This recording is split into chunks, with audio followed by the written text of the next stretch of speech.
Stanley the Sloth, and he'll be getting continuous and intermittent bladder irrigation today.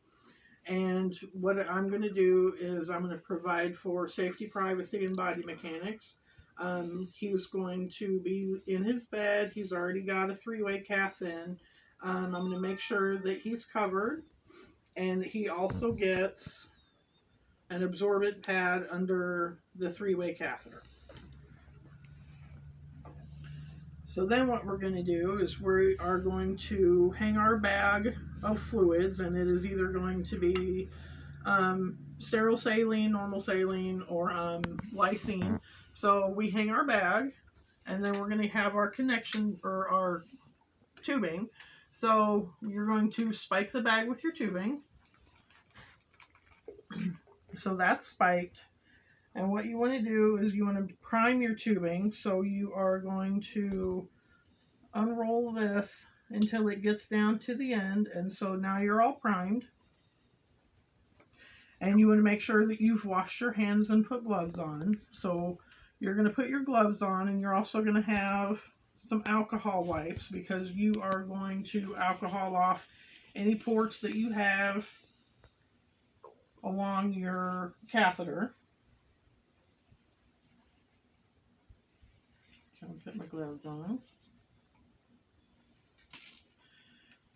And so this is a 3-way. So what I'm going to do is I'm going to alcohol the port off, and I'm going to connect it.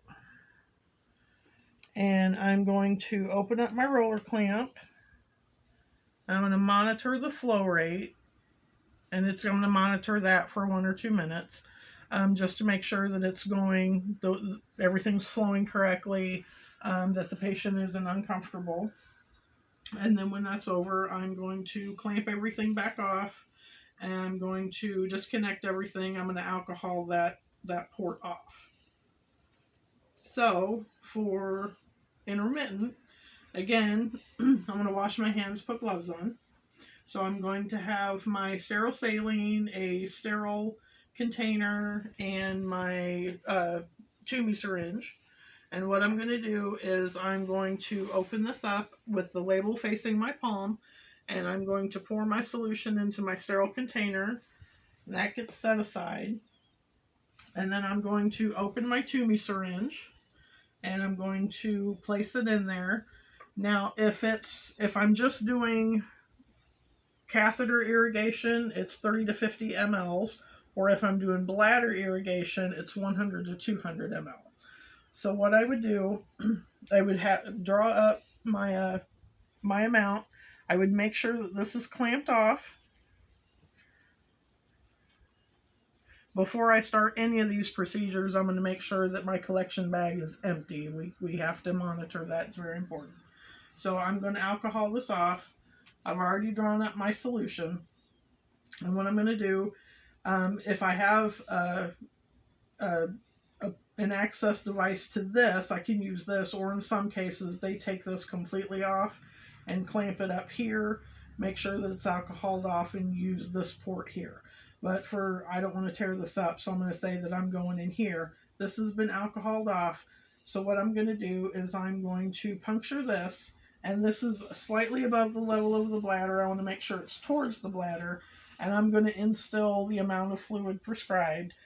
If it's medication that needs to sit into the bladder for a little bit, I'm going to keep this tubing clamped.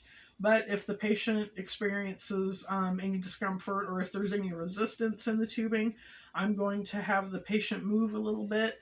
And if I still have resistance getting this medication in, I'm going to call the physician, because something is obviously not right. So after this has been sitting in there for the prescribed amount of time, after I take this off, I alcohol this back off, and then I'm going to unclamp this, and so everything flows back out into the collection bag. So then I'm going to make sure that my patient is comfortable. I'm going to throw my gloves and my supplies away. I'm going to wash my hands, make sure his call light is within reach, and that's it.